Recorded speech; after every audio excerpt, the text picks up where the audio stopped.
everyone, so welcome back to my channel. I'm Jay Boo, thank you for stopping by. And in this video we'll be pruning and propagating this giant variegated Schefflera. I got this at the grocery store for about 18 or so bucks, and there's a few plants in here and they look relatively aged, so that's not too bad. But yeah, let's just go ahead and get right into it.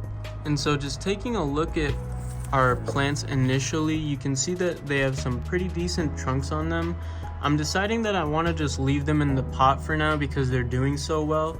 So I'll eventually repot them, but for now I'm just gonna keep them in the pot. So we'll probably get a good amount of cuttings out of these plants. They're very long and very straggly. As you can see, there's about 3 plants in here. So yeah, I'm just gonna go ahead and get started with our pruning now. So to start off this pruning, I'm gonna go ahead and cut this branch back quite a bit. It is way too tall, just like the rest of this plant, and so I'm just gonna go ahead and give it a quick little chop here. So usually when you prune Scheffleras, the stem will die back just a little bit from where you cut it. So you wanna make sure to leave just a little bit of room for the leaf node so that when a new branch starts growing, it won't die. And typically when you cut these, new branches will grow out of each of the leaf nodes. And so the whole point of this is to really just encourage some new branching.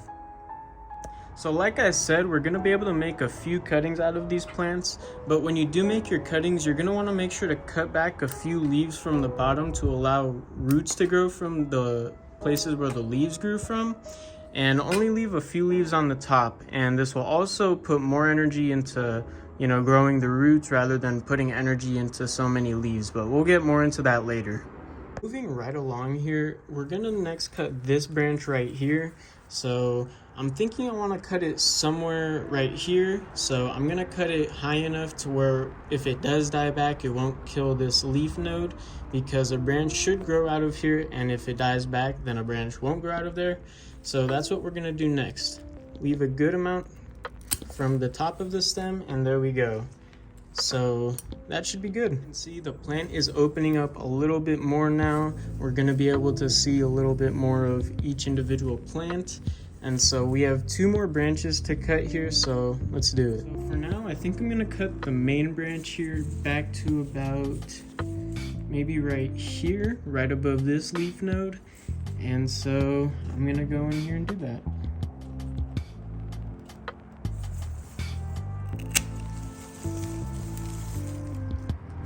Lastly, we have this branch right here, and so I'm going to go ahead and cut this one back just as the same as I've done the rest. So just like that. And this one probably won't be as good of a cutting just because it doesn't have very many nodes, as for instance, if I could get it stuck in another branch. Okay, I can't get it, but as many nodes as this one, for instance. See, there's only 1 node here, whereas for this one, there's 1 node, another node. So yeah, hopefully you can see we have our first plant done here. So I made a cut here, here, here, and here. And this is all connecting to 1 plant. And so now we're gonna just go ahead and do this for the rest of it. I have this branch to cut. And so I'm gonna cut it back to about here for now.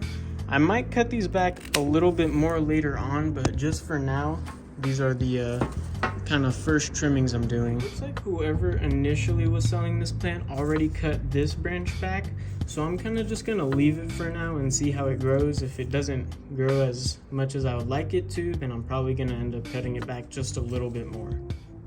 Into our last branch of this plant, we have this one right here. And so I'm gonna cut this one back quite far. I'm gonna cut it back to about here for now. And there we go. Again, this cutting probably won't be used because it doesn't have very many nodes, but who knows, maybe we will use it. As you can see, we only have 1 plant remaining that needs to be trimmed. So I'm gonna go ahead and get to this one, and I'll be back when I have the finished product.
our finished product.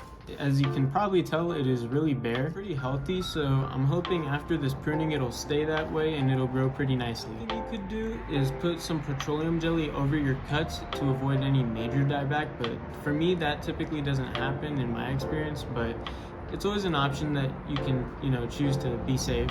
But we're just gonna go ahead and move on to propagation now. This is how I would propagate this little cutting here. I would first start by cutting off this branch. It's way too close to the base. We need to use the base for roots to grow, of course. And the next thing I'm gonna do is kind of just shorten all of these branches a good amount here. So something like that. And then I'll come over here and cut that.